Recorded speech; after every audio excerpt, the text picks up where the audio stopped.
अवधूत चिंतन श्री गुरुदेव दत्त. श्री स्वामी समर्थ. मित्रांनो, असेच प्रेमळ स्वामी संदेश प्राप्त करण्यासाठी आत्ताच आपल्या चॅनलला सबस्क्राईब करा. धन्यवाद मित्रांनो. स्वामी म्हणतात, अक्कलकोटचा मी स्वामी समर्थ, गुरुदेव दत्त तोही मीच. वटवृक्षतळी नित्य माझा वास, ठेविता विश्वास मी भेटेन. तुमचे नि माझे जुने खूप नाते, म्हणून या येथे आला तुम्ही. ज्याचे मुखी मंत्र श्री स्वामी समर्थ, धरितो मी हात त्याचा नित्य. माझे हाती आहे ब्रह्मांडाची गोटी, सकल ही सृष्टी माझे रूप. काही न मागता देतो सर्व काही, श्रीमंती अशी ही माझी न्यारी.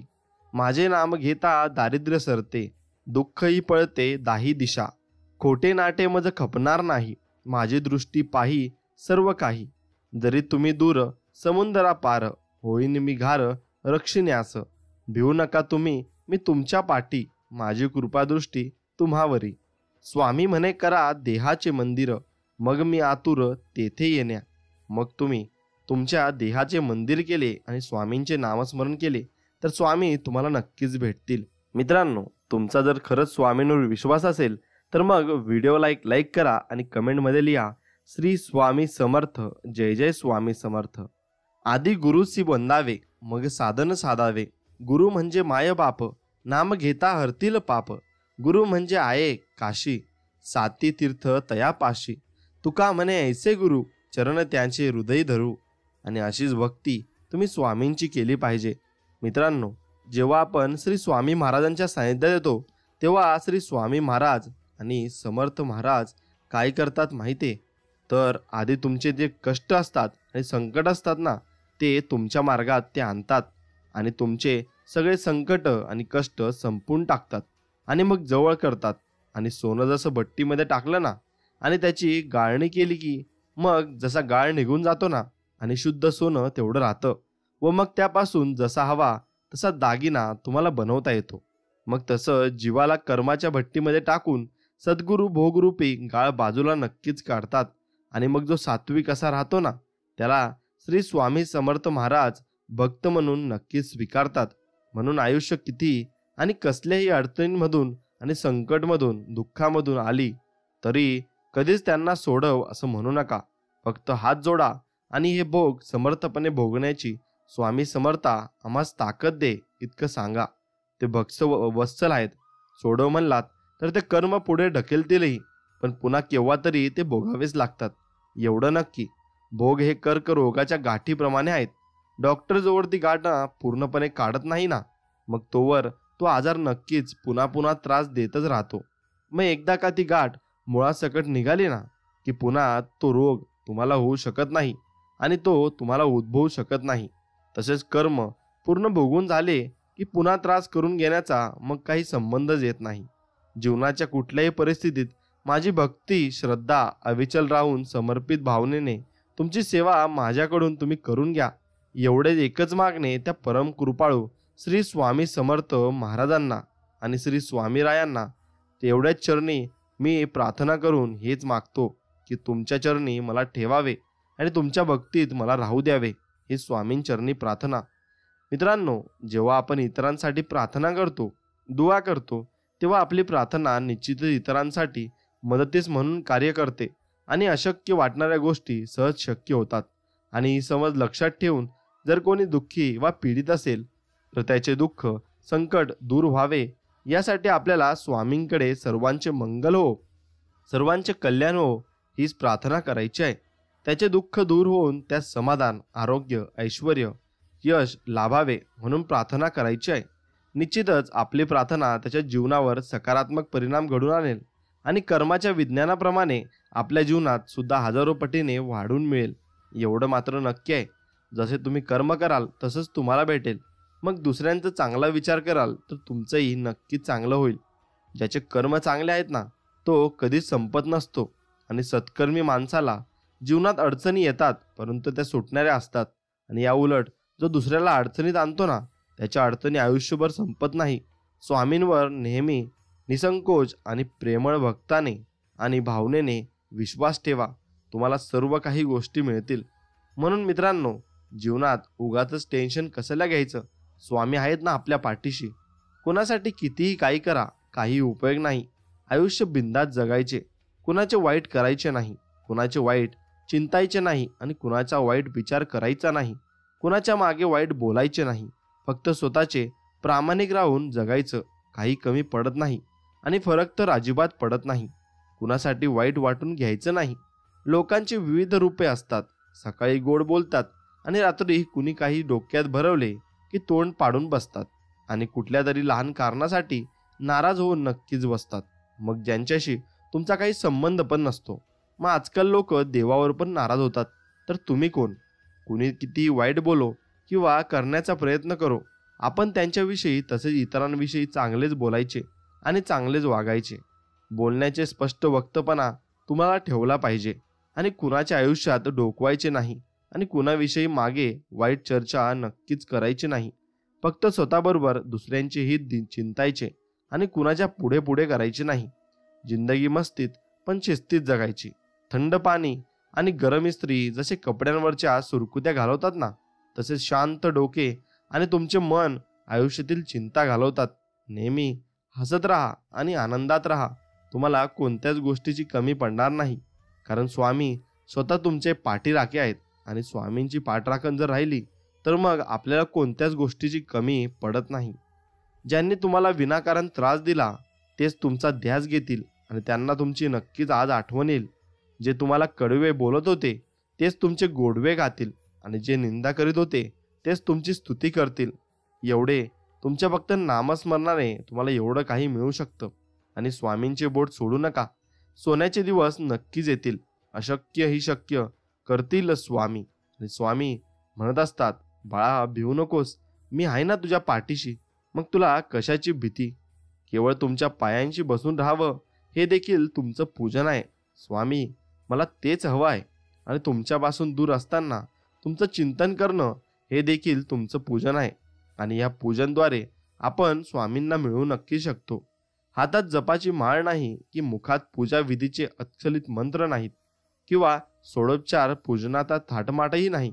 सुगंधित फुलं नाही, रसाळ फळ नाही, गमगमणारं अत्तर नाही की गोमातेच्या तुपाच्या प्रशांत निरंजनाची आरती नाही.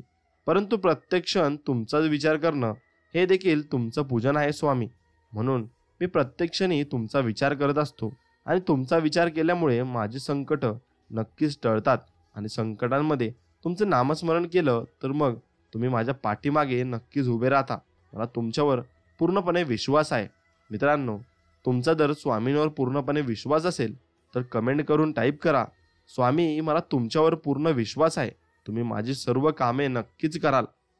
मित्रांनो, आदर्श जीवनासाठी आणि चांगल्या जीवनासाठी तुम्हाला मी काही गोष्टी सांगतो. त्या नक्कीच लक्षात ठेवण्यासारख्या आहेत. एक म्हणजे चूक झाली तर मान्य करा. समोरच्याचे मत विचारात घ्या. चांगल्या कामाची स्तुती करा. आभार मानायला विसरू नका. मी ऐवजी आपण या शब्दाचा प्रयोग करा. सतत हसतमुख राहा. दुसऱ्यातील चांगले गुण ओळखा. कुणाच्याही व्यंगावर हसू नका. स्वतःची कुवत व ताकद ओळखा. टीका, तक्रार व बहिष्कार यात वेळ वाया घालवू नका. कृतीपूर्वी विचार तपासा. लोकांच्या खांद्यावर स्वतःचे अपयश लादू नका. क्रोधावर नियंत्रण ठेवा. अनंत मैत्री भावना जागू द्या आणि सत्याला चिटकून राहा. इतरांना चांगली वागणूक द्या आणि सुखाचा गुणाकार व दुःखाचा भागाकार करा. विचार करून बोला. एवढे जर तुम्ही पाळले तर मग तुम्ही जीवनात तुमच्या अगदी यशस्वी व्हाल आणि तुम्हाला सगळे लोक मानतील. आणि जे लोक तुमच्याशी बोलत नाही ना, ते पण बोलायला लागतील, कारण तुमच्या स्वभावात त्यांना मोठा बदल दिसेल आणि तुम्ही तुमच्या जीवनात भरपूर बदल अनुभवू शकता. एक अनुभव आहे मित्रांनो, गैरसमज हे इतके घातक शस्त्र आहे ना की त्याच्या एका वारात कोणत्याही नात्याचे लाखो हजारो तुकडे झाल्याशिवाय राहत नाही. म्हणून आपल्या माणसांना जपा आणि समजून घ्या, कारण काही खास नात्यातच आपलं सुख दडलेलं असतं. म्हणून माणसांना जो जपेल तो सगळ्यांना जपेल.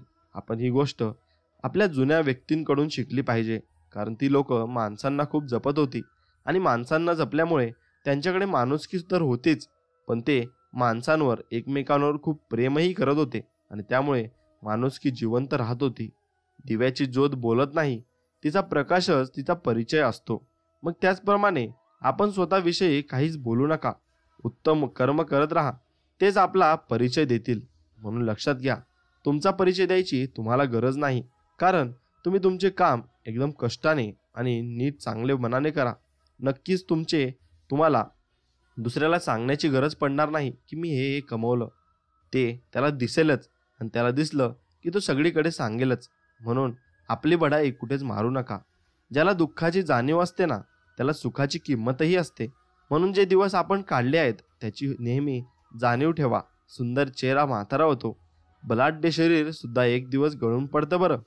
पद सुद्धा एक दिवस निघून जातं, परंतु एक चांगला माणूस नेहमी चांगलाच राहतो, आणि त्याच्या मागं सर्व गोष्टी नेहमी चांगल्या होतात, कारण त्याचे मन चांगले असते आणि तो सगळ्यांना चांगल्याच गोष्टी शिकवू इच्छितो. मित्रांनो, आपल्या जीवनात परमेश्वरा वाचून नडते असे जोपर्यंत आपल्याला वाटत नाही, तोपर्यंत आपले नामस्मरण खरे नव्हे. परमेश्वरच आपल्या जीवनाचा आधार आहे, आणि त्याशिवाय आपण जगूच शकत नाही. अशी वृत्ती बांधल्यावर होणारे नामस्मरण तेच खरे नामस्मरण आहे. परमेश्वराचे नाम हेच आपल्या जीवनाचे सर्वस्व समजून नाम घेतले तर जीवनाचे सार्थक झाल्या वाचून राहणार नाही. नामाने भगवंताची प्राप्ती होणारच ही खात्री असावी. अशा नामालाच निष्ठेने नामस्मरण व नाम असे म्हणतात. आणि हे नाम कोणी घेतले तर मग त्याच्या संकट काळात स्वामी नक्कीच उभे राहतील. कारण स्वामींना फक्त एकच गोष्ट प्रिय आहे, आणि ती म्हणजे नामस्मरण. कारण स्वामींची आठवण तुम्ही काढाल तर स्वामींच्या आठवणीत देखील तुम्ही राहाल, आणि स्वामींच्या आठवणीत राहाल तर मग तुम्हाला भिण्याची गरजच नाही. तुमची सर्व कामे स्वामी करतील, आणि स्वामींना ते सांगण्याची काही गरज पण पडणार नाही. कारण तुमच्या मनातलं स्वामी सर्व काही ओळखतात आणि सर्व काही जाणतात. मग ते तुमची कामं अशी करतील की तुम्हाला मी समजणार नाही. मित्रांनो, पुष्कळ गोष्टी वाईट आहेत असे आपल्याला अनुभवायला येते, परंतु त्या करण्याचे आपण टाळतो का? हाच तर आपला दोष आहे. थोर पुरुषांचे मात्र तसे नसते. त्यांना जे अनुभवाला आले ते त्यांनी आचरणात आणून दाखवले, आणि म्हणूनच ते संत पदवीला गेले आणि त्यांनी भरपूर मोठी जागा मिळवली. मित्रांनो, जर देवाचे प्रेम नसेल तर त्या सत्कर्मापासून तितकासा उपयोग होणार नाही. म्हणून तुमच्या मनात अगोदर देवाचे प्रेम असायला हवे. देवाचे प्रेम असेल तेव्हा तुम्ही चांगल्या गोष्टी केल्या त्या लागू पडतील. नाहीतर तुमच्या मनात देवाचं प्रेम नाही, पण तुम्ही भरपूर दानधर्म करता, मग त्याला उपयोग उरत नाही. याउलट देवाच्या ठिकाणी अत्यंत प्रेम असून सुद्धा जर नीतिधर्माचे आचरण नसेल तर ती परमार्थाची इमारत टिकू शकणार नाही. जग काय म्हणेल म्हणून वागणे याचे नाव व्यवहार, भगवंत काय म्हणेल म्हणून वागणे याचे नाव परमार्थ आहे. म्हणून भगवंत जसे विचार करतील आणि जसे वागतील त्याप्रमाणे तुम्ही वागलात तर मग तुम्ही त्यांच्या नजरेमध्ये एकदम श्रेष्ठ व्हाल. आणि जर तुम्ही भगवंताच्या नजरेमध्ये श्रेष्ठ व्हाल तर मग तुम्हाला भगवंत आपल्याशी करून घेईल आणि मग तुमच्या सर्व अडचणी दूर करेल. मित्रांनो, तुकाराम महाराजांनी देवाजवळ धनसंपदा मागितली नाही, मुक्ती देखील नको असे म्हटले, फक्त सत्संगती दे असे म्हटले. सत्संगतीत साधने आपोआप होत नसतात, आणि त्यांच्या पूजनेबरोबर पूजन, भजनाबरोबर भजन, श्रवणाबरोबर श्रवण, स्मरणाबरोबर स्मरण आपोआप होते. आणि सत्संगतीत स्वतःची विस्मृती होते आणि नामस्मरण घडते. म्हणून प्रत्येकाने सत्संगतीत करावी आणि तिथे प्रारब्ध आणू नये. म्हणून लक्षात ठेवा, तुमची संगत ही खूप महत्त्वाची आहे. तुम्ही कशी संगत ठेवता त्यावर तुम्ही देवाच्या जवळ जाल का दूर जाल हे त्याच्यावर अवलंबून असतं. म्हणून संगत कधी चांगली ठेवा आणि देवांना मानणारी ठेवा. मग तुम्हाला सर्व गोष्टीची तुम्हाला जे लागल ती गोष्ट स्वामी देतील, आणि कोणत्याच गोष्टीची कमी तुमच्याकडे नसणार आहे. जगातले अत्याचार, अनिती, अधर्म, असमाधान या सर्वांचे कारण हेच की मनुष्य जास्त लोभी झाला आहे. देवाची याच्यावर कृपा आहे त्याला तो पोटापुरता पैसा देतो, पण ज्याची परीक्षा पाहायची त्याला भगवंत जास्त पैसा देतो, कारण त्याची परीक्षा पाहायची असते. मग एका दिवसात भगवंत आपल्याला भरपूर पैसे सुद्धा देऊ शकतात आणि दुसऱ्या दिवशी ते काढून घेऊ शकतात. त्यांच्यात ती शक्ती आहे. मग आपण पैसा आल्यावर नक्कीच माच करू नये, ती आपली परीक्षा असते. एखाद्या नास्तिकाला विचारले ना की हे जग कुणी निर्माण केलं, तर तो काय म्हणेल की हे तर 5 भौतिक तत्वांपासून यांची उत्पत्ती झाली आहे. पण ही तत्वे कुणी निर्माण केली? मग त्यावर तो सांगेल हे मात्र काही कळत नाही. पण हे जे कळत नाही त्याला सुद्धा कुणीतरी असलाच पाहिजे. म्हणून देव नाही हे कोणालाच म्हणता येणार नाही. देव साक्षात आपल्या जवळ असतो आणि आपल्या हृदयात असतो. काळजी, तळमळ आणि दुःख ही बद्धपणाची लक्षणे आहेत. मग मला सुख नाही आणि दुःखही नाही असे ज्याला वाटेल तो मुक्त समजावा. आणि फळाची अपेक्षा ठेवून आपण जी कृती करतो ना ते कर्म होय. पण फळाची काहीही अपेक्षा न ठेवता आपण जे कर्म करतो ना ते कर्तव्य ठरते. आणि असे कर्तव्य भगवंताच्या स्मरणात करीत राहणे हाच परमार्थ आहे. आणि हे करीत असताना भगवंताला दृष्टीआड न होऊ देणे याचेच नाव अनुसंधान होय.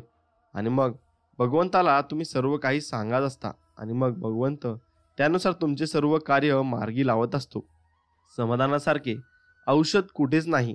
ते मिळत नाही म्हणून इतर औषधे घ्यावी लागतात. म्हणून तुम्ही जेवढे समाधानी असाल तेवढे तुम्ही सुखी असाल. कारण समाधानात जे सुख आहे ते कशातच नाही. कारण तुम्ही प्रत्येक गोष्टीत समाधानी असाल. तुमच्याकडे कमी पैसे असले तरी तुम्ही समाधानी असाल आणि जास्त असले तरी तुम्ही समाधानी असाल. म्हणून समाधानाला खूप महत्त्व आहे. विद्या ही फार वेळा मनुष्याला भगवंतापासून दूर नेते. वारकरी पंथातले अडाणी लोक विठ्ठल विठ्ठल म्हणता म्हणता भगवंताला ओळखतात. तसे शहाणे लोक ओळखीत नाहीत. म्हणून भगवंताला प्राप्त करायचे असेल तर स्वतःचे मन पहिले निरागस करावे लागेल. म्हणजे तुम्ही एका लहान मुलाप्रमाणे तुमचे वय करून घ्यायला लागेल. तेव्हा तुम्हाला परमार्थ हा खरा कळू शकतो. जगात जे लोक दुःख भोगतात ना त्यांनी मागील जन्मी अमुक एक कर्म केले हे जरी समजले नाही तरी जे करू नये ते त्यांनी केले आहे ही गोष्ट निश्चित. परंतु त्यांच्यामध्ये भगवंताची एक मोठी सोय ठेवली आहे. आणि ती की जो देहाला विसरेल त्याला त्या दुःखाची जाणीव होणार नाही. स्वतःला पूर्णपणे विसरायला भगवंताच्या नामात रंगून जागणे हा एक उपाय आहे. आणि ज्याला देवाची पूर्ण आठवण असते त्याला जगाचा दुःखाचा विसर नक्कीच पडलेला असतो. म्हणून देवाची आठवण काढत जा आणि देवाला मनात नक्कीच ठेवा. जो संतांनी सांगितले आहे तेच मीच सांगतो आहे असे महाराज म्हणतात आणि हे सत्य आहे असे मनापासून समजा. बरोबर राम तुम्हाला सुखी करेल आणि स्वामी समर्थ तुम्हाला प्रत्येक संकटातून तारतील. तुम्हाला माझा आशीर्वाद आहे की तुम्हाला भगवंताचे प्रेम खात्रीने लाभेल आणि सुखाचे प्रपंच करा. पण त्यामध्ये भगवंताचे अनुसंधान नक्कीच ठेवा. कारण भगवंताचे अनुसंधान ठेवले तर मग तुम्हाला कोणत्याच गोष्टीची कमतरता पडणार नाही. मित्रांनो, ईश्वराच्या अध्यात्म शक्तीचे वैभव प्रकट करण्याचे दृश्य यंत्र आणि श्री सद्गुरू आहेत. जीवांना स्वानंदोमुख करून त्यांना ईश्वराचे सानिध्य अनुभवास आणून देणे हे श्री सद्गुरूंचे प्रधान कार्य आहे. व ते आपल्या भक्तांना आपल्याजवळ नक्कीच बोलवतात आणि त्यांच्याकडून नामस्मरण करून घेतात. संतांच्या वचनाच्या ओढतातून अर्थ करू नये. त्यांना सरळ अर्थ घ्यावा. संतांच्या ग्रंथांचा अर्थ खरा कृतीनेच कळेल. आणि तुम्ही जेव्हा ती कृती कराल तेव्हाच तुम्हाला सर्व काही माहीत होईल. सद्गुरू सांगेल तसे वागावे. त्यामुळे आपला अभिमान नाहीसा होतो. संतांचा थोडासा कटाक्ष जो कर्मावर आहे तो याच करता की कर्म करण्याने अभिमान येतो आणि त्या उलट गुरु आज्ञेत वागल्याने तोच अभिमान नाहीसा होत असतो. मित्रांनो, ज्याच्याशी आपण संगत करावी ना व सोबत राहावे ना त्याचे गुणधर्म आपल्याला येऊन चिडकतात. आणि हे आपण पाहतो. वकिलाशी लग्न केलेली वकिलीनबाई झाली, डॉक्टरशी लग्न केलेली डॉक्टरीनबाई झाली. आपण तिकीट काढून गाडीत बसतो. आपल्या शेजारी कोण येऊन बसेल हे आपल्या हाती नसते. तो दिंडी विडी ओढणारा असला आणि आपल्याला घूर सहन होत नसला तर मग नाईलाजाने विशेष बसावे लागते. व व्यसनी किंवा विषयी माणसांची संगत ही अशी तापदायक घातक असते. आणि या उलट सत्पुरुषाची किंमत ही उत्तम लाभदायी नक्कीच ठरते. संतांची देहाने संगती लाभणे सुलभ नाही. तो राहत असेल निखून आपण लांब राहता असू आणि जवळ राहत असलो तरी प्रपंच कामधंद्यामुळे 24 तासांच्या त्यांच्या सानिध्यात कितीसे राहता येणार. पण देह संगतीचा लाभ मिळेल आणि कितीसा मिळेल तेव्हा नामाची संगत ही सर्वांना प्रार्थना आहे. आणि हीच संगत तुम्ही ठेवली पाहिजे. आणि जशी संगत ठेवाल तसेच तुमचे मित्र बनतील आणि तसेच तुमचे विचार बनतील. आज खरी भक्ती नाही म्हणून भगवंताचे स्मरण नाही. आणि भगवंताचे स्मरण ठेवण्याचा अभ्यास केल्याशिवाय खरी भक्ती येत नाही. शहाण्या माणसाने उगीच विकल्प न लढवता भगवंताचे स्मरण ठेवायला आरंभ करावा. शंका घ्यायची झाली तर नाम चालू ठेवून घ्या. म्हणजे ते नाम शंकांचे निरासरण नक्कीच करेल. आणि नामाने सर्व काही गोष्टी ठीक होत असतात. आपल्या अंतकरणाने आणि अंगातले रक्त काढून ते तपासून आपल्याला कोणता रोग झालाय हे डॉक्टर पाहतात. त्याचप्रमाणे आपले चित्त कुठे गुंतले आहे हे आपण पाहावे, तो आपला रोग आहे. म्हणून आपले चित्त हे फक्त भगवंतापाशी असायला पाहिजे असे मला वाटते. म्हणजे आपल्याला सगळ्या गोष्टीतून नक्कीच मुक्तता मिळू शकते. माझी सेवा तुम्ही जी करता ना, ती तुम्ही आपल्या देहबुद्धीची केली तर तुम्हाला जे पसंत तसे तुम्ही केले.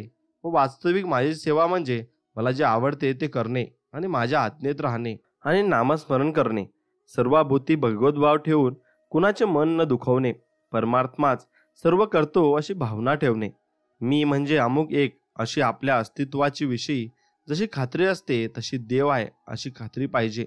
आपले सद्गुरू देवच आहेत अशी आपली खात्री झाली म्हणजे आपल्या सद्गुरूंच्या ठिकाणी भाव आहे असे नक्कीच म्हणता येईल. आणि आपले सद्गुरू आपल्या भक्तांवर नक्कीच प्रेमाने बघतात आणि प्रेम करतात. मनाची अत्यंत क्षीणतेची अवस्था म्हणजे मृत्यू समयीची अवस्था असते. परंतु त्या समयी माझे स्मरण ठेवावे असे भगवंतांनी सांगितले असताना त्यापूर्वी केव्हाही मन थकले आणि स्मरण करू शकत नाही असे होणे शक्य नाही. मला अजून अमुक करायचे आहे ही कल्पना सोडून द्यावी. आता मी परमेश्वराचा झालो आहे, आता मला काही करण्याचे राहिले नाही अशी मनाची स्थिती झाली पाहिजे. आणि मग तशी स्थिती झाली तर मग तुम्ही भगवंतरूपी प्रसाद हा तुम्हाला मिळत असतो.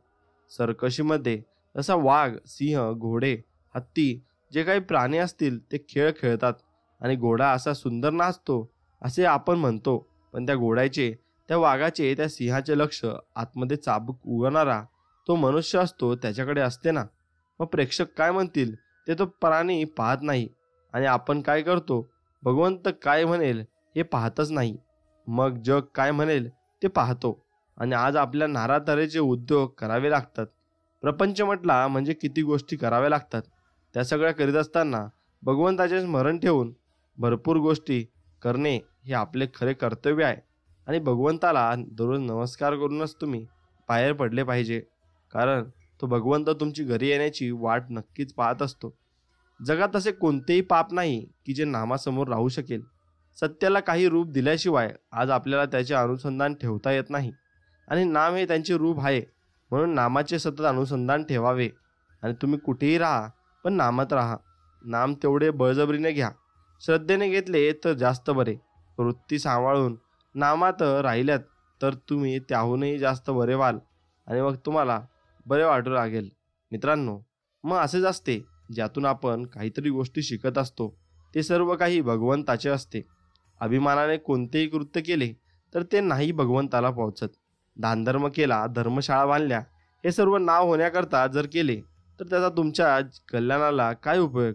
भगवंत जवळ न येता त्यामुळे अभिमान मात्र वाढतो. व बाभळीची झाडे लावली तर त्यांना आंबे कसे येतील. मग मीपणाने केलेले काम नाही उपयोगी पडत. म्हणून शरीरशुद्धीने घेतलेले काम हेच खरा अधर्म आहे आणि मी भगवंताच्या हातचे बाहुले आहेत आणि असे समजावे. आणि स्वामी सर्व काही नीट करतील असे समजावे. म्हणजे देवाजवळ शरणबुद्धी धरावी आणि देवाजवळ शरण नक्कीच जावे. म्हणजे देव आपल्याला आपल्या सत्संगतीत घेतो आणि आपल्याला चांगल्या माणसांचा तो सहवास घडून आणून देत असतो. मनाचे स्वास्थ्य बिघडायला कारणे 3. एक म्हणजे इच्छाविरुद्ध गोष्ट होणे, आणि 2 म्हणजे मागच्या बऱ्या वाईट कर्माची आठवण होणे, आणि 3 उद्याची काळजी लाभणे. जो तो आपल्या इच्छेप्रमाणेच व्हावे असे म्हणणार असेल तर मग सर्व तुमच्या इच्छेप्रमाणे कसे होतील. तुमच्या इच्छेविरुद्ध गोष्टी होणारच. जे काही होते ते स्वामींच्या इच्छेने जाते असे तुम्ही ठरवून घ्या आणि बिंदास ट्रेड लावा, मग बघा जादू. मित्रांनो, तुम्हाला मनाचे स्वास्थ्य बिघडायला कारणे 3 असतात, ते मी तुम्हाला सांगितले आहेत. म्हणून तुमचं मन आहे ना अगदी स्थिर ठेवा आणि भगवंताच्या जवळ ठेवा. म्हणजे तुमचं मन शांत आणि एकदम निरागस होऊन जाईल. नरजन्म लाभल्यामुळे प्रत्येकाने गुरु जोडावा व गुरुभक्तीत काळ सारावा. बाहुल्य अन्य जन्म सार्थक नाही. इतर पाहिजे ती वस्तू केव्हाही ना केव्हा तरी हाती लागेल, परंतु सद्गुरू मिळणे फार कठीण आहे. अपार पूर्वसुकृत असल्याशिवाय गुरुजी भेटत नाहीत. आणि तराजूच्या एका पारंड्यात घालून सद्गुरू दर्शनाचे लाभाने पुण्य आणि दुसऱ्यात घातलेले असता दर्शन लाभाचे तरडे असे असते की ते एकदम समान असते. मित्रांनो, लक्षात ठेवा, अवलज राहील तर किंचितही जागा सोडणार नाही. सद्गुरू दर्शन ही महिमा असाच आहे आणि सद्गुरू आपल्याला नेहमी चमत्कार घडून दाखवत असतात आणि ते चमत्कार एवढे मोठे असतात की भरपूर काही तुम्ही विचारू शकत नाही, एवढे मोठे असतात. किती दिवसात मुक्ती मिळेल असा काहींचा प्रश्न असतो. मग याला समर्थांनी फार चांगले उत्तर दिले आहे. ज्या क्षणी भगवंत स्मरणात स्वतःला विसराल त्या क्षणी मुक्ती नक्कीच तुम्हाला मिळेल. देहाहून व मनाहून आपण निराळे आहोत म्हणून नाम घेत तसेच वेगळे राहण्याचा प्रयत्न करावा. जे कशानेच साधले नाही ते नामाने नक्कीच साधेल, आणि नामाने साधले तर मग नामस्मरणात नक्कीच राहा आणि भक्तीत नक्कीच राहा. दुसरा मनुष्य ज्यावेळी आपल्याला त्रास देतो त्यावेळी त्यामध्ये 50% आपली कल्पना असते, बाकी उरलेले 50% त्याबद्दल त्याने दिलेला त्रास मी करून घेणार नाही ही वृत्ती असावी लागते. आणि वृत्ती स्थिर होणे, शांत होणे याचे नाव समाधान, आणि वृत्ती भगवंताच्या ठिकाणी स्थिर ठेवावी याचे उत्तरही भगवंताकडे आहे. मित्रांनो, साधनेत शुद्ध सात्विक आहाराचे अत्यंत महत्त्व आहे. एक प्रयोग करावा. एक दिवस अगदी सात्विक साधा पोटाला बेताचा असा आहार घ्यावा. त्या दिवशी आपले नाम कसे झाले व आपल्या मनातल्या विचारांचा उल्लेख आपल्या डायरीत लिहावा व दुसऱ्या दिवशी बोलत राजसिक आहार आणि तामसिक आहार मसालेदार तळकट घेऊन मग हाच प्रयोग करावा. मग तामसिक आहाराचे व तर प्रयोगही स्थान आहे. मग हाच प्रयोग प्रत्येक इंद्रियाच्या आहाराबद्दल करावा व आपले चिंतन विषयात तपासावे आणि सर्व काही आपल्यालाच विदित होईल. म्हणून लक्षात ठेवा, या गोष्टी खूप महत्त्वाच्या आहेत ज्या तुम्ही खूप वेळा आत्मसात केल्या पाहिजे आणि लोकांच्या परीक्षा त्याने घेतल्या पाहिजे. देवाच्या गुणाने आणि रूपाने त्याचे गुण आणि रूप मिळेल, पण त्याच्या नामाने तो जसा आहे असेल तसा मिळणार नक्कीच नाही. म्हणून नाम हे साधन श्रेष्ठ आहे. आपण भगवंताच्या नामात राहिले पाहिजे आणि त्यातच जीवनातले सर्व सुख समावले आणि गमावले पाहिजे. मित्रांनो, मग तुम्हाला मी तेच सांगतोय की आपण भरपूर काही गोष्टी प्रपंचात विसरत असतो आणि भगवंताला देखील विसरून जात असतो. म्हणून लक्षात ठेवा, कोणालाही विसरले तरी चालेल, पण भगवंताला कधी विसरू नका, कारण भगवंत हा सर्वव्यापी व सर्वस्व आहे. कालचे विसरावे, उद्याचा विचार करू नये, आज नाम सोडू नये आणि परिस्थितीवर भोग पळ चुकत नाही. पण समाधान राहायचे असेल तर नक्कीच कमेंटमध्ये लिहा श्री स्वामी समर्थ, जय जय स्वामी समर्थ. आणि मित्रांनो, तुमच्या आयुष्यात तुम्ही मित्र नक्कीच बनवले पाहिजे. जगामध्ये जगमित्र जीवे पाशी आहे सूत्र, कोठेतरी सत्पात्र शोधून काढावे. जेव्हा एखादे काम मनुष्य समूहामध्ये करत असतो तेव्हा कठोर वाणीचा त्याग करता आला पाहिजे, कारण अशी वाणी दुसऱ्याबरोबर स्वतःला देखील घात करू शकते. आपण जे पेरतो ते उगवते, हाच तर नियम आहे. आपलं जसे बोलतो तसेच प्रतिउत्तर येतं, याचेही भान असावे. हे सूत्र लक्षात आले म्हणजे मग विनाकारण कठोर आणि कटू शब्द बोलले जाणार नाही, आणि यानेच आपल्याला सन्मार्गावर आणि सत्कर्मावर आपण राहू आणि चांगले विचार आणि चांगले लोकांसोबत आपली जडणघडण नक्कीच होईल. कर्माला सुरुवात करताना फळ मिळते किंवा नाही म्हणून काळजी आणि दुःख होते. कर्म करीत असताना फळाकडे चित्त लागल्याने कर्माचे कष्ट होतात म्हणून दुःख होते. कर्म संपून फळ मिळाले नाही तर दुःख होते, आणि फळ मिळालेच तर त्यातून नवीन आशा उत्पन्न होऊन मग फळ मिळाल्याचा आनंद ती मारून टाकते म्हणून दुःख होते. सारांश अधपासून इथपर्यंत दुःखच पदरात पडते. यासाठी फळाची अपेक्षा सोडून कर्म करून लागलो की ते कर्म करीत असतानाच मनाला असमाधान प्राप्त होत नाही, फक्त आणि फक्त आपल्याला समाधानच प्राप्त होते. मग तुम्ही काय करतात हे तुमच्यावर पूर्णपणे डिपेंड असू शकतं. तेव्हा आता एक करा, स्वामींना अनन्य भावे शरण जा.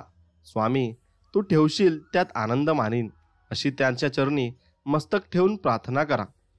ते तुम्हाला मदत करायला सदैव तयार आहेत. आपण अभिमानामुळे मदतीकरता हातच पुढे करीत नाहीत, त्याला ते काय करणार. तुम्हाला खरोखर परमेश्वराजवळ काय पाहिजे ते मागा आणि तो तुम्हाला खचित नक्कीच देईल.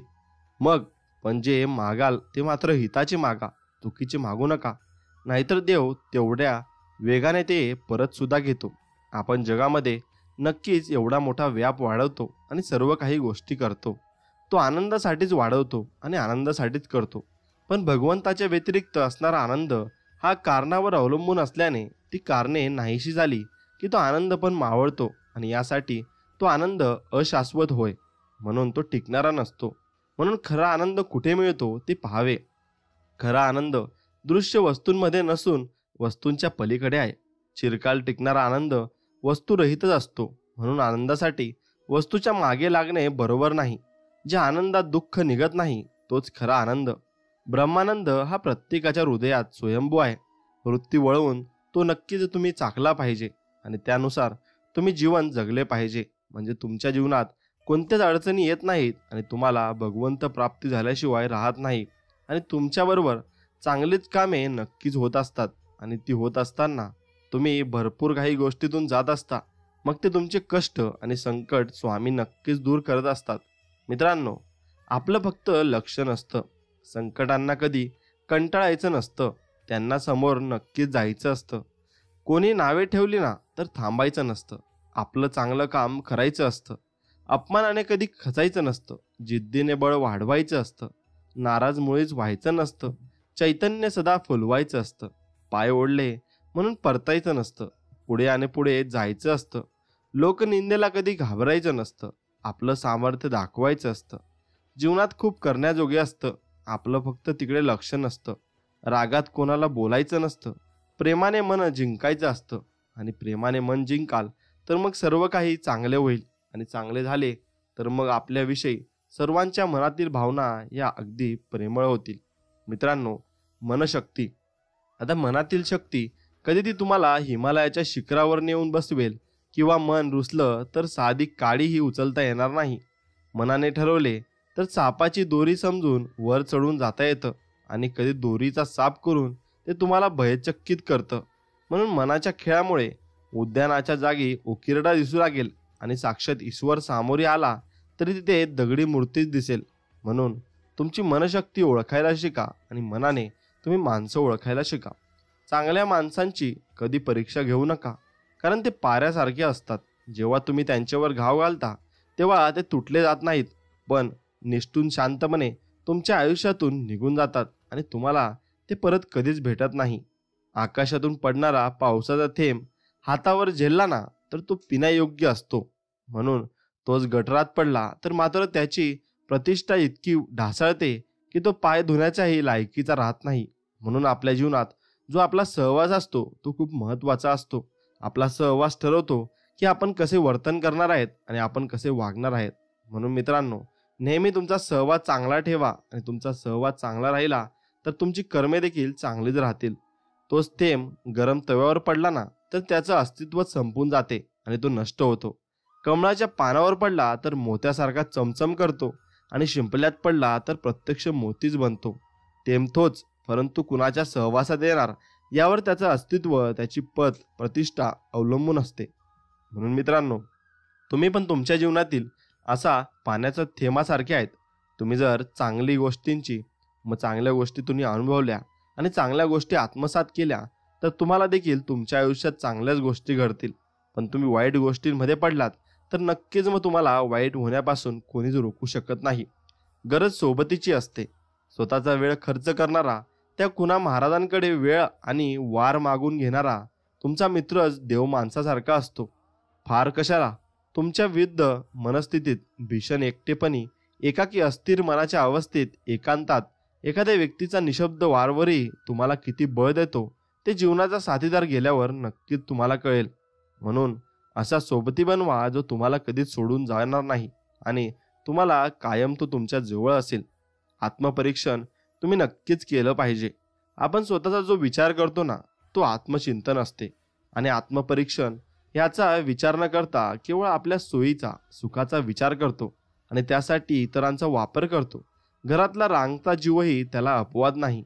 त्याला खेळवायचंय ते स्वतःच्या आनंदासाठी. मुलगा तापाने फणफणला असताना त्याला मांडीवर घेऊन आई रात्रभर जागरण करते, शिवाय दुसऱ्या दिवशी कामावर जाते आणि बाप डाराडूर झोपतो. हेही चित्र परिचयाचं आहे. आणि पत्नीचा साथीदार होण्याऐवजी तिचा वापर करणारा पुरुष म्हणजे पत नसलेला पती. लक्षात घ्या. म्हणून हे फक्त एक उदाहरण होतं. म्हणून तुमच्या जीवनात तुम्ही कोणाला कशी मदत करता आणि कसं त्याशी वागता हे पण तितकंच महत्त्वाचं आहे. म्हणून मित्रांनो, जीवन जगताना असे जगावे, छातडावर आव्हानांचे लावून अत्तर, नजर रोखून नजरेमध्ये आयुष्याला द्यावे उत्तर. आणि आयुष्याला उत्तर देताना तुम्ही ठामपणे आयुष्याच्या समोर उभे राहिले पाहिजेत, नाहीतर आयुष्य त्याच्याप्रमाणे तुम्हाला नाचवेल. नको गुलामी नक्षत्रांची, भीती आंधळी ताऱ्यांची, आयुष्याला भिडतानाही चैन करावी स्वप्नांची. असे दांडगी इच्छा ज्याची, मार्ग तयाला मिळती सत्तर. नजर रोखुनी नजरेमध्ये, आयुष्याला द्यावे उत्तर. म्हणून तुमचा विश्वास इतका दृढ आणि एकदम बळकट पाहिजे की तुमच्या विश्वासाला बघूनच तुमचं आयुष्य तुम्हाला उत्तर देत असते आणि तुम्हाला एवढे उत्तरं मिळतात की तुम्ही ती मोजू शकणार नाहीत. म्हणून तुमच्या विश्वासावर सर्व गोष्टी अवलंबून असतात. मित्रांनो, पाय असावे जमिनीवरती, कवेत अंबर घेताना, हसू असावे ओठांवरती, काळीज काढून देताना, संकटसही ठणकावून सांगावे, ये आता 72. नजर रोखुनी नजरेमध्ये, आयुष्याला द्यावे उत्तर. हे किती छान विचार मी तुमच्या समोर मांडत आहे. हसू असावे ओठांवरती, काळीज काढून देताना. या ओळीचा अर्थ एवढा मोठा आहे की आपण एखाद्याला मदत करताना कसलाही विचार न करता, कुठलाही स्वार्थ न बघता आपण त्याला मदत केली पाहिजे. आपण कोणताच स्वार्थ नाही बघणार तर देव आपल्याला भरपूर देईल. पण आपण स्वार्थामध्ये जर जीवन जगू तर मग आपल्याला देव देताना सुद्धा विचार करेल. म्हणून आपण देताना विचार केला नाही तर देव पण देताना विचार करत नाही. हे लक्षात ठेवा आणि कायम याच मार्गावर चालत राहा. करून जावे असेही काही, दुनियेतून या जाताना, गहीवर यावा जगास साऱ्या, निरोप शेवट देताना. स्वर कठोर त्या काळाचाही, क्षणभर व्हावा कातर कातर. नजर रोखुनी नजरेमध्ये, आयुष्याला द्यावे उत्तर. आणि तुम्ही जे जीवन जगलात ते जीवन जगत असताना तुमच्याकडे जी माणसं भेटलीत आणि तुमच्या नजरेमध्ये त्या माणसांची इज्जत कशी होती आणि त्या माणसांच्या नजरेमध्ये तुमची इज्जत कशी होती, हे शेवट जाता जाता तुम्हाला ते दिसलं पाहिजे. आणि तुमची माणसं जेवढी गोळा होतील तुम्ही जे मेल्यावर, तेवढी माणसं तुम्ही इज्जत खूप कमवली असणार. कारण त्यांच्या मनात तुमच्यासाठी भरपूर मोठी जागा असते आणि ती जागाच दाखवून देते की तुम्ही कसे होता. मित्रांनो, एखाद्याबद्दलचे मत ठरवताना किंवा त्याच्याबद्दल विचार करताना तुम्ही नक्कीच विचार केला पाहिजे. एखाद्याला एकदम बोगस ठरवू नका. जग तुम्हाला वाटतं त्यापेक्षा फार निराळा आहे. समोर दिसणारा माणूस हा दिसतो त्यापेक्षा फार निराळा असतो.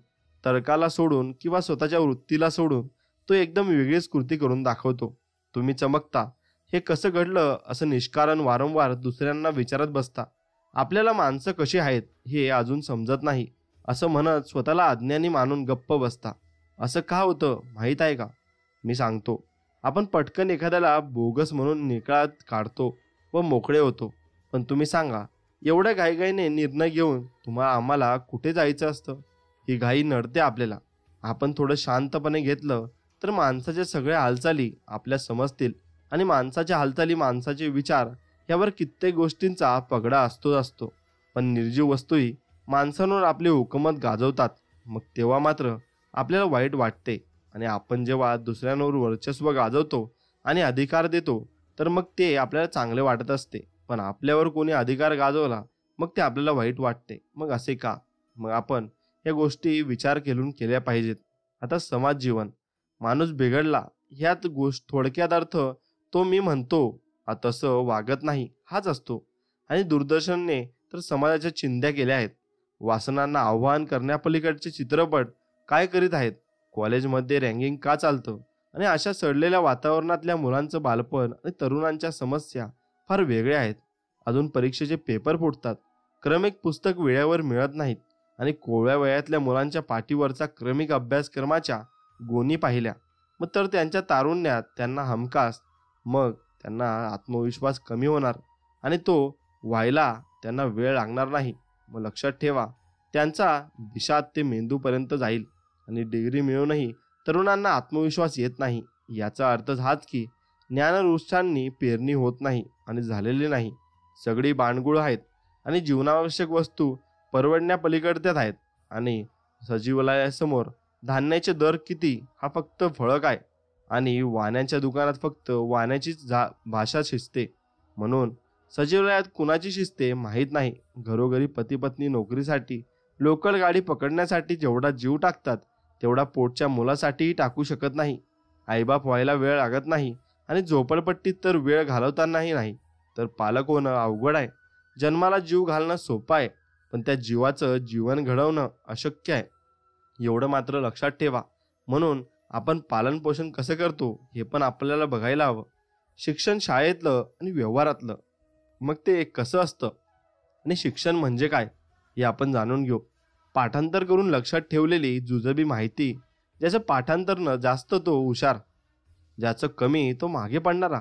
म्हणून शिक्षण संपतं तेव्हा बरंचसं विसरलं गेलं तरी चालतं. व्यवहारात मिळतं ते शिक्षण वेगळं. शाळेत भाषा शिकवली जाते, माणसातला संवाद कसा असावा हे व्यवहार सांगतो. पाठ करणं वेगळं आणि गणित समजणं वेगळं, शरीरशास्त्र वेगळं तर आतला माणूस त्याहून निराळा. एकूण स्वर किती यांची संख्या समजणं आणि संगीताचं आकलन होणं या भिन्न गोष्टी आहेत. या सर्व उंची आणि जाडी वाढवणाऱ्या, मनाची खोली वाढवणाऱ्या गोष्टी वेगवेगळ्या आहेत. आणि तेवढ्याच बकर वरवर नजरेत आपण प्रतिसाद देणारं एक शरीर शोधतो. आणि डिग्री पाहून, ऐपत पाहून 2 रुपयांचा नारळ, 5 रुपयांचे पेढे, 8 आण्यांचा हार आणि चपला सांभाळणाऱ्या बाईला 10 पैसे एवढ्या साधनांवर माणूस देवळापर्यंत पोहोचतो. मग देवापर्यंत तो जातो का? मग तो फक्त आपल्या स्वार्थासाठी जात असतो आणि त्याचा स्वार्थ साधला मग तो देवाला विसरत असतो. पण तसं आपण केलं नाही पाहिजे. आपण फक्त देवाचे नामस्मरण जरी केले तरी देवाला सर्व काही मिळून जातं आणि ते आपल्या पाठीमागे नक्कीच राहतात. मित्रांनो, म्हणून लक्षात ठेवा, तुम्ही तुमच्या मनासारखं केलं पाहिजे. जगातल्या लोकांचं नेहमी ऐकायचं नसतं, ऐकायचं जनाचं आणि करावे मनाचं. हे करून तुम्ही जगले पाहिजेत. म्हणून जगाचं काय ते काहीही म्हणतील. तू हसलास तर ते जळतील, तू रडलास तर ते हसतील, काही नवं केलंस ना तर पाप म्हणतील, जुन्यात अडकून राहिलास तर श्राप म्हणतील, गमावलं तर दरिद्र म्हणतील, कमावलं तर माज म्हणतील, पुढे निघालास तर मागे ओढतील, मागे राहिलास तर तुडवतील, तू हात दिला तर साथ म्हणतील, तू तुझा विचार केला तर स्वार्थ म्हणतील, कौतुक केलं तर वाह म्हणतील, उणीव दाखवली तर जा म्हणतील, काही केलं तर काय केलं म्हणतील, नाही केलं तर काय केलं म्हणतील. म्हणूनच तू जग, तुला हवं तसं जगावं काय ते काहीही म्हणतील. आणि त्यांच्या म्हणण्यानुसार तुम्ही जीवन कधीच जगले नाही पाहिजे. नंतर तुम्हाला भरपूर गोष्टी ह्या जीवनात सहन कराव्या लागतील. त्या सहन करत असताना तुम्हाला त्या सहन होणार नाहीत. अस्वस्थ माणूस कसा असतो? आता नवीन वाहन घेतलं की 8-10 दिवस आपण स्वतः धुतो, कालांतराने कपड्याचे 4-5 फडके मारून भागवतो. हेच थोड्याफार फरकाने प्रत्येक बाबतीत नाविन्याला सर्वात मोठा शाप परिचितपणाचा, स्वतःच्या 2-3 वर्षाच्या अपत्याचे लढीवाळ चाळे किंवा हालचाली यातही माणूस किती काळ रमतो. एक आनंदाला फक्त एकच दिशा असते, ती दिशा स्वतःची दिशा. म्हणूनच सगळ्या गोष्टीतला रस तत्काळ संपतो किंवा सुखावणाऱ्या एकूण एक गोष्टींच्या वर्तुळाने घेऊनही माणूस अस्वस्थ असतो. म्हणून माणूस अस्वस्थ याच कारणामुळे असतो की त्याला सर्व काही गोष्टी मिळाल्या की त्यातून त्याचा रस हा निघून जात असतो. मित्रांनो, नोकरी करणाऱ्याला वाटतं की आपण धंदा करावा, व्यवसाय करणाऱ्याला वाटतं की नोकरी बरी, घरी राहणाऱ्याला वाटतं काहीतरी करावं पण घराबाहेर पडावं, एकत्र राहणाऱ्याला वाटतं की वेगळा राहावं आणि त्याचंच आईला कौतुक जास्त. वेगळा राहतो त्याला वाटतं एकत्र राहतो, त्याला जबाबदारी आणि खर्च नाही. गावात राहणाऱ्याला वाटतं शहरात मजा, शहरातला म्हणतो गावातलं आयुष्य साधं सरळ सोपं आहे. देशात राहतात त्यांना वाटतं परदेशी जावं, परदेशात राहणाऱ्याला वाटतं आपण इथं खूप तडजोड करतो. केस सरळ असणारी म्हणते कुरडे किती छान, कुरडे केसवाली म्हणते किती हा गुंता. एक मुलं असतं त्यांना वाटतं 2 असती तर, 2 असणाऱ्याला वाटतं एक वाला मजेत आहे. मुलगी असली की वाटतं मुलगा हवा होता, मुलगा असला की वाटतं मुलीला माया असते. ज्याला मूल नसते तो म्हणतो काहीही चालेल. नावे ठेवणारे रामातही दोष बघतात, कौतुक करणारे रावणाचीही स्तुती करतात. मिळून काय, नक्कीच चांगलं काय ते काही केल्याशिवाय कळत नाही. मी बरोबर आहे पण चुकी आहे, दुसरा मात्र पक्का आहे तरी मजेत आहे. मग कितीही गोंधळ रे देवा हा, तू बसलाय वर निवांत, आम्ही मात्र खाली बसलोय धक्के खात. म्हणून म्हणतात ना, जे आहे ते स्वीकार करा आणि आयुष्य आनंदात जगा, आनंदी राहा आणि मस्त राहा. त्यामुळे जगाचं टेन्शन नक्कीच घेऊ नका. माणसे भरपूर तुम्हाला भेटणार. आशेवरी सुखाच्या जगतात माणसे, स्वप्नात मोरपंखी रमतात माणसे. ही वाट जीवनाची अंधारली जरी पेटून संकटाशी लढतात माणसे. डोळ्यात आसवांना लपून कैकदा दुःखात रोज येतात हसतात माणसे. स्वार्थात रंगलेली बघ धुंद चेहरे आखून डाव येथे नडतात माणसे. तोडून सर्व नाती छळतात माणसे, दुसऱ्यावरी सदाही जळतात माणसे. कोट्यावरी मुलामा देऊन कैकदा गर्दीत माणसांच्या सजताच माणसे. आणि तोडून बंद सारे हृदयातले असे शोधात या सुखाच्या पळतात माणसे. आणि माणसे पळत असताना आपलं जीवन असंच व्यर्थ घालवत असतात. आणि मग ते जीवन व्यर्थ घालताना त्यांना वेळ किती गेला आणि कसा गेला ते कळत सुद्धा नाही. काही वेळा व्यक्त होण्यापेक्षा काही न बोलणे चांगले असते. मौन शब्दापेक्षा बरेच काही सांगून जातो. इतरांबद्दल अप्रिय गोष्टी बोलण्याऐवजी शांत राहणे कधी श्रेयस्कर आणि कधी चांगले वाटते. समोरच्या व्यक्तीची किती राग आला तरी त्या व्यक्तीची प्रतिमा वाईट होईल असे उद्गार आपल्या तोंडून निघूच नाही. कारण रागात निघालेले शब्द फार मोठे नुकसान करतात. नातं महत्त्वाचं वाटत असेल तर रागावर नियंत्रण ठेवावे, शांत राहावे. कारण मौनम सर्वार्थ साधनम. म्हणून मौनमध्ये जेवढा राहाल तेवढे तुम्ही आयुष्यात भरपूर काही गोष्टी मिळवाल. मित्रांनो, मला सुख हवे हा प्रत्येक जीवाचा मुख्य हेतू असतो. मोक्ष म्हणजे निरतिशय सुखाचा अनुभव होय. माझे समाधान माझ्याजवळ असताना दुसरीकडे ते मिळेल असे आपल्याला वाटते, हेच आपले चुकते. एक भगवंत मनापासून हवा असे वाटले म्हणजे तो प्राप्त होतो. काळजी करणे म्हणजे भगवंतावर भरोसा नसणे होय. हवे व नको याचा आग्रह नसावा, यातच वासनेचे मरण आहे. मित्रांनो, म्हणून निष्क्रिय माणसं आणि अतिअहंकारी माणसं शेवटी एकटी पडतात. आपल्या ह्याच स्वभावापायी आपण एकटे पडलो आहेत आणि हेही ते मान्य करीत नाही. आणि तरी त्यापैकी काहींचं नशीबच इतकं चांगलं असतं की अशा माणसांना सांभाळणारी माणसं त्यांना शेवटपर्यंत लाभतात. त्यामुळे आपलं आजवर काहीच चुकलेलं नाही अशा समजुतीत ते आपला आळस आणि अहंकार दोन्ही जतन करतात आणि मग ते आयुष्यभरासाठी तसेच होऊन जातात. कारण त्यांना सांभाळण्यासाठी सर्व माणसे तत्पर असतात. वाईट मनस्थिती व कठीण परिस्थितीमध्ये या गोष्टी नक्कीच तुम्ही करू नका. म्हणजे सगळ्यात पहिली गोष्ट, जेव्हा मनस्थिती व परिस्थिती वाईट असेल त्या काळात कधीच जास्त टक्क्यांनी व्याजावर कोणाकडून नक्कीच पैसे घेऊ नका. 2 म्हणजे ज्या वेळेस आपल्यावर वारंवार अपयश येत असेल व आर्थिक व मानसिक परिस्थिती खराब झालेली असेल त्या काळात कोणत्याही नवीन गोष्टीची, व्यवसायाची किंवा कामाची सुरुवात नक्कीच करू नका. 3 म्हणजे वाईट परिस्थिती व मनस्थितीच्या काळात कोणत्याही नवीन किंवा जुन्या व्यवहारात पैशाची गुंतवणूक करू नका.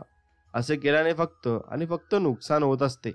4 म्हणजे वाईट परिस्थिती व मनस्थितीमध्ये कधीच परिवारातील सदस्यांची व नातेवाईकांशी वादविवाद घालू नये. असे केल्याने मनस्थिती व परिस्थिती आणखीन कठीण होत असते.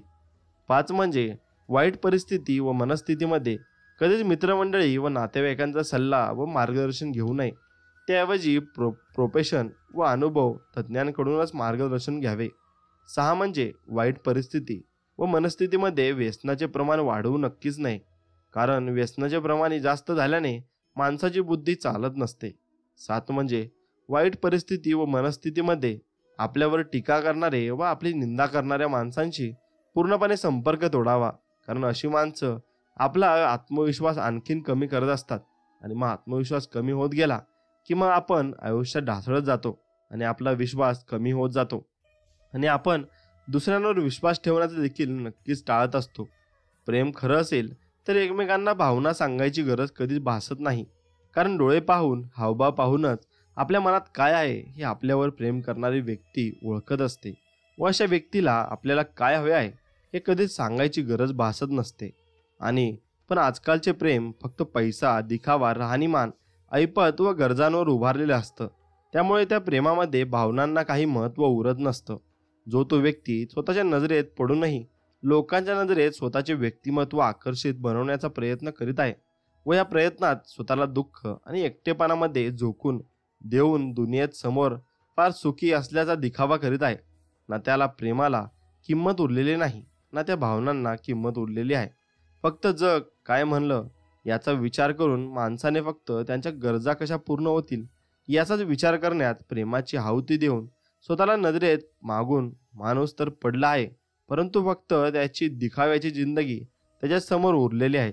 आणि मग ती दिखाव्याची जिंदगी तो तशीच करत आहे आणि अजून तशीच जगत आहे. मग त्याला काही गोष्टी प्राप्त होत नाही. मग तो ढासळतो आणि आपल्या आयुष्यात तो काहीच करू इच्छित नाही. मित्रांनो, लक्षात ठेवा की चोळाप्पा हे स्वामी समर्थांचे भरपूर मोठे भक्त होते आणि चोळाप्पा आणि त्यांचा परिवार स्वामी समर्थांची भरपूर भक्ती करत होते. आता मित्रांनो, मी तुम्हाला एक गोष्ट सांगतो. नवस फेडण्यास कदापि विसरू नये आणि स्वामी समर्थांना तुम्ही कोणता नवस केला असेल तर तो फेडण्यास नक्कीच विसरू नका. एके दिवशी श्री सद्गुरू दत्तात्रय यांनी चोळाप्पाला नवल दाखवले. सहज खेळता खेळता औदुंबर वृक्ष हलवला आणि तो औदुंबर कल्पवृक्षाप्रमाणे ते दिवसेंदिवस वाढू लागला.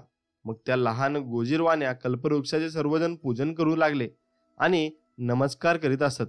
मग यतीवरी एके दिवशी मुखवट्यांशी खेळत असताना नृसिंहवाडीचा ब्राह्मण नवस फेडण्यास आला. त्याला पोटशूळ वेदीने पिडले होते, त्यामुळे तो गडबडा लोळत असे. औषधोपचार गंडेदोरे झाले, पण आरोग्य सुधारणा झाली नाही.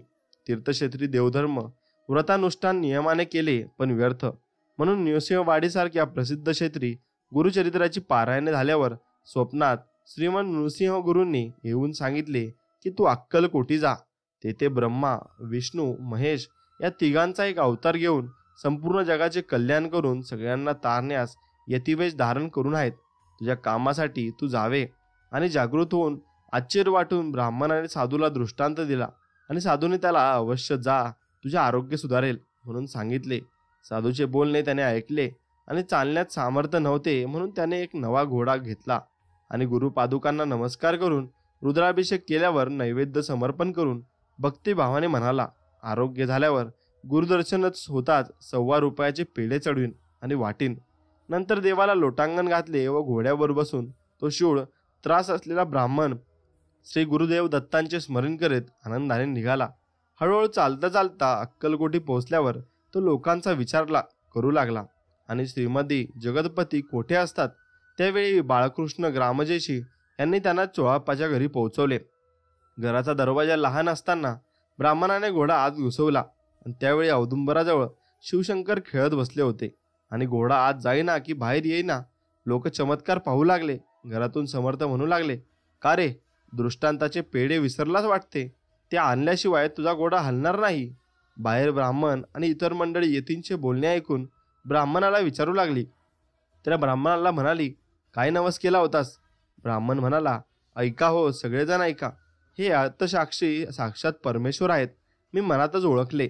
याचवेळी मी नृसिंहवाडीत सप्ताह करीत असताना नवस बोललो होतो की मला देवदृष्टांत घडला तर 1.25 रुपयाचे पेढे वाटीन. मग तत्नुसार येथे दर्शनासाठी आलो आहे आणि हे सद्गुरुनाथांनी जाणले. असे म्हणून ब्राह्मणाने स्वामींना साक्षात नमस्कार केल्यावर पेढे आणले व म्हणाला, क्षमा करा, जगज्जीवना कृपानिधी प्रभुराया म्हणत त्याने लोटांगण घातले आणि कृपानिधी कळवळले. घोडे मागे लागल्यासारखे ते सरकले आणि घोडे मग मागे सरकले. सर्वजण चकित झाले. नंतर आत जाऊन भगवंताचे चरण ब्राह्मणाने घट्ट धरले व नारळ, पेढे आदी समर्पण केल्यावर शरण आला. तेव्हा देवादितांनी पितळेचा मुखवटा त्याला पोटाला लावल्यावर त्याचा पोटशूळ नाहीसा झाला. आणि अशा श्री गुरुलीलामृत या कथा या संपल्या. मित्रांनो, लक्षात घ्या, तुम्ही जर कोणता नवस करत असाल मग तो फेडण्याचे देखील तुमच्यात सामर्थ्य हवे, नाहीतर स्वामींचे सर्व लक्ष तुमच्यावर असते. म्हणून लक्षात ठेवा की तुम्ही कोणता नवस करता आणि कशा करता. मग त्यावेळेस करताना तुम्ही तो विचार करून केला पाहिजे आणि तो नक्कीच टायमावर तुम्ही फेडला पाहिजे. मित्रांनो, 3 उन्मत्त पंडित होते. त्यांचे गोसाव्यांचे गर्व निर्मूलन स्वामींनी केले होते. मग ती कथा मी तुम्हाला ऐकवतो. श्री स्वामी समर्थ अक्कलकोटात खासबागेत दर्शनाला आलेल्या लोकांसह बसले होते. बरोबर सर्वजण सेवकजण पण होते. त्यावेळी गिरीपुरी भारती येथे दीक्षेतील 3 शक्तिमान बलवान गोसावी बागेत आले. ते दष्टपुष्ट, उंच आणि भव्य होते. ते आल्या आल्या गर्वाने विचारू लागले की कोण न्याय, व्याकरण, वेदांत शास्त्रात प्रवीण असतील त्यांनी वादविवादास तयार होऊन आमच्या समोर यावे. आणि स्वामीरायांपासून बळवंत आणि विश्वंभर दूर बसले होते. त्यावेळी हे गोसावी त्यांना श्री समर्थांचा अधिकार विचारत होते. हे स्वामी कोण, कोठले, त्यांनी संसांग संग्रहण केले आणि येथे राहण्याचे कारण काय, मग मठ संप्रदाय कोणता, या सर्व प्रश्नांची उत्तरे आम्हाला सविस्तर सांगावी, असे ते गोसावी रागारागाने विचारू लागले. ते ऐकून घाबरून आम्हाला काय माहीत नाही म्हणून बळवंत आणि विश्वंभरांनी सांगितले. आणि मग नंतर हे गोसावी माहूरगड येथे राहणारे असून राक्षसासारखे भयंकर निष्ठुर भाषा बोलणारे आणि लोकांना मारणारे, अंगात पूर्णपणे अहंकार भरलेला असे. आणि ते जयपत्र मागू लागले, आम्ही मोठे योगी आहोत, तुम्ही मूर्ख आहात. हे स्वामी हंस किंवा परमहंस यांना दंडग्रहण नाही काय, ते आम्हाला तात्काळ सांगावे, नाहीतर वादास उभे राहावे, असे म्हणू लागले. मग श्रीपाद भट त्या गोसाव्यांना सांगू लागला, आपण सर्व संघीय परित्याग केला, पण संन्यास घेऊन लोकांना का त्रास देता? चला आमच्या समर्थांसमोर ते तुम्हाला प्रशस्त उत्तर देतील. मग ते क्रूर महापंडित संन्यासी समर्थांसमोर गेले आणि सामोरे गेले आणि त्यांनी महापुरुषाला नमस्कार केला नाही, कारण ते अभिमानाने माजले होते, परंतु तात्काळ मौन झाले. परमपुरुषाच्या दर्शनाने अतिपातकी किंवा अतिपुण्यवान तरले जातात. हा प्रकार बऱ्याच जणांनी पाहिला. संन्यासी तटस्थ उभे राहिले आणि श्रीरंग एक पळ करू कटाक्षाने पाहत होते. त्याचा गर्व साप जळून गेला आणि आपली छाती स्वतः पिटून, आम्ही दृष्ट चांडाळ, जळो आमचा पंडितपण, विद्या वगैरे असे म्हणून रडू लागले. भयाने कापू लागले. वारंवार लोटांगण घालून समर्थाच्या पायावर डोके ठेवून आपल्या शरीरावर प्रहार करू लागले. अशा प्रकारे तिघही पंडित विरक्त होऊन देही अभिमान सोडून गुरुपदी आसक्त झाले आणि गुरु स्वामींचे पूजन करून उद्दिष्ट प्रसाद भोजन आदींचा 8 दिवस लाभ घेतल्यावर त्यांचे पूर्ण हेतू जाणून तिघांना श्री समर्थांनी दर्शन दिले. नंतर समर्थांची आज्ञा घेऊन ते आपल्या घरी गेले. आळंदीचे नृसिंह सरस्वती, ज्यांची सत्पुरुष म्हणून ख्याती होती, ते एकदा अक्कलकोटला पटवर्धन गणपती मंदिरात उतरले आणि श्री दत्तात्रेयांच्या दर्शनाची ओढ लागली होती. मग ते दर्शनाला निघाले आणि श्री स्वामी समर्थांनी सेवकाला व्याघ्रांचीच घालण्यात सांगितले. एवढ्यात ते आलेच आणि यतींनी नमस्कार केला व व्याघ्रासनी बसण्यास सांगितले आणि सुंदर मनोहर दत्तमूर्ती पाहून नृसिंह सरस्वती आनंदी झाले. आणि तेवढ्यात श्री दत्तात्रेय म्हणाले, रंडा सोडावी हे बरे. मग तेच काम चालले आहे. दिन रात भगवंत नारायणा हे अवतारी पुरुष खचित आहेत हे नृसिंह सरस्वतींना पटले. मग त्यांना त्यांच्या मनाचे समर्थांनी यशोचित समाधान केले आणि दत्तमुनीश्वरांनी आपल्या गळ्यातील माळ नृसिंहांच्या गळ्यात घातली. तो परमानंद सोहळा अस्वर्णीय आणि अवर्णनीय होता. ते काही दिवस प्रज्ञापुरी राहिले. नंतर श्री स्वामींचा निरोप घेऊन पुण्याहून आळंदीस आले आणि तेथेच त्यांचे शोभायानास सुंदर स्नान आहे. आणि दत्तावतार कृत्य संपल्यावर ही अतिवर नृसिंह सरस्वती आळंदी क्षेत्रात निरंतर समाधीस्थ झाले. मित्रांनो, लक्षात घ्या की स्वामी आपल्या प्रत्येक भक्ताला हे दर्शन देत असतात आणि ते दर्शन देताना मग ते सर्व आपण त्यांच्यावर किती प्रेम करतो यावर अवलंबून असते. आपण त्यांच्यावर मनापासून प्रेम केले तर ते आपल्याला नक्कीच दर्शन देतात आणि त्यांनी दर्शन दिले तर मग आपण सर्व रोगांतून आणि कष्टातून मुक्त होऊन जातो आणि मग फक्त स्वामींचरणी आपण लीन होऊन जातो. मित्रांनो, जेवढी जास्त स्वामींवर तुमची भक्ती असेल, तेवढी जास्त श्रद्धा असेल, तेवढी जास्त स्वामी तुमच्याकडे लक्ष देतील आणि तुमच्याकडे लक्ष दिल्यामुळे तुमचे सर्व प्रारब्ध हे नष्ट होतील. मित्रांनो, लाख मोलाचे शब्द आहेत, नीट ध्यान देऊन ऐका. काही माणसांच्या डोळ्यात लहानसहान कारणामुळे पाणी येतं. ती माणसं कमकुवत नसतात हो, त्यांचं मन प्रेमळ असल्यामुळे अशी माणसं लगेच हळवी होतात. आणि अशी माणसे तुम्हाला जर कधी वेदना देतील तेव्हा त्यांचा उद्देश फक्त तुमच्यावर असलेले अमाप प्रेम हाच असेल. अशा माणसांना कटू शब्दाने दुखावू नका. त्यांच्या अश्रूंना हसण्यावारी घेऊ नका. त्या अश्रूंचं मोल समजा, जाणीव असू द्या. जगात खूप माणसे तुम्हाला आपलेपण दाखवतील, पण हळव्या माणसाच्या मनात खरोखर प्रेम असते. ते प्रेम ओळखा आणि लक्षात ठेवा. आरसा आणि मन दोन्ही सारखेच. फरक इतकाच की आरशात सगळे दिसतात आणि मनात फक्त आपलेच दिसतात. म्हणून जे तुमच्यावर मनापासून प्रेम करतात त्यांच्यावर देखील मनापासून नक्कीच प्रेम करा. म्हणजे जीवनाचा तुमचा सार एकदम चांगला होईल. जेव्हा तुम्ही स्वामींच्या सानिध्यात येतात तेव्हा तुम्हाला भरपूर अनुभव यायला मिळतात आणि भरपूर अनुभव तुम्हाला अनुभवायला मिळतात. जसे की भिकाऱ्यात पण माणूस दिसायला लागतो, चोरामध्ये चोरी करण्याचे कारण दिसायला लागते, प्रेम आणि वासना यातला फरक कळायला लागतो. एखाद्याची चूक झाल्यावर त्याला माफ करण्याची ताकद येते. कोणत्या ठिकाणी बोलावे आणि कुठे बोलू नये हे कळते. चाकू बंदूक यापेक्षा शब्द जास्त तीक्ष्ण असतात हे समजते. आईवडिलांची किंमत कळायला लागते. ब्रेकअप आणि घटस्फोट, जवळच्या व्यक्तीचे मरण या गोष्टी म्हणजे पूर्ण जीवन संपले हा गैरसमज दूर होतो. या गोष्टी पण इतर गोष्टी सारख्याच सामान्य वाटायला लागतात. प्राण्यांबद्दल आपुलकी वाटायला लागते. सोशल मीडियावर हसणाऱ्या चेहऱ्यांचे फोटोज टाकून खुश राहत असं दाखवणारे लोक खऱ्या आयुष्यात किती दुःख आहेत हे समजते. आणि कलाकार चित्रपटात नाटक काम करताना खऱ्या आयुष्यात पण खूप नाटकं करणारी कलाकार आपल्या जवळ असतात हे पण समजते. या जगात 1% चांगली लोक आहेत आणि 1% वाईट लोक आहेत. राहिलेले आपण सर्व फक्त अनुयायी आहोत. काही जण चांगल्या लोकांचे अनुसरण करून चांगले होतात, पण काही जण वाईट लोकांचे अनुसरण करून वाईट होतात हे पण समजते.